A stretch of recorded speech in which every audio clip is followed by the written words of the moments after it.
બનાસકાંઠામાં નાના મોટા કુલ 149 બ્રિજના ઇન્સ્પેક્શન માટે અલગ અલગ ટીમોનું ગઠન કરાયું.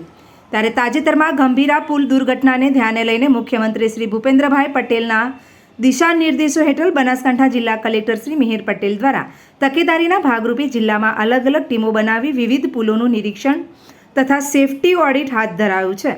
આગામી 1 મહિનામાં તમામ બ્રિજનું સેફટી ઓડિટ પૂર્ણ કરી સરકારશ્રીને રિપોર્ટ સબમિટ કરાશે. તાજેતરમાં ગંભીરા બ્રિજ ખાતે જે દુર્ઘટના બની હતી ત્યારબાદ તકેદારીના ભાગરૂપે તમામ જે બ્રિજો છે એનું ઇન્સ્પેક્શન કરવા માટે અને સેફટી ઓડિટ કરવા માટે માનનીય મુખ્યમંત્રી શ્રી તરફથી સીધી સૂચના આપવામાં આવી છે.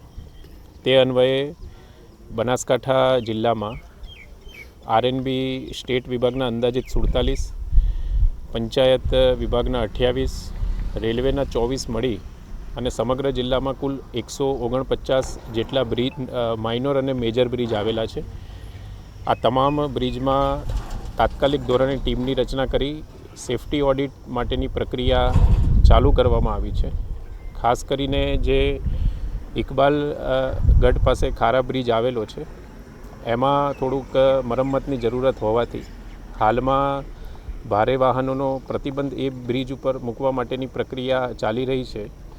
તથા નેશનલ હાઈવે નંબર 58 ઉપર રતનપુર મેરવાડા વચ્ચે જે બ્રિજ આવેલો છે ત્યાં અત્યારે ટેકનિકલ વિભાગની ટીમ સાથે અમે જાતે સ્થળ તપાસ કરી છે. હાલમાં આ બ્રિજ ક્રિટિકલ કન્ડિશનમાં નથી એવું પ્રાથમિક દ્રષ્ટિએ જણાઈ આવે છે.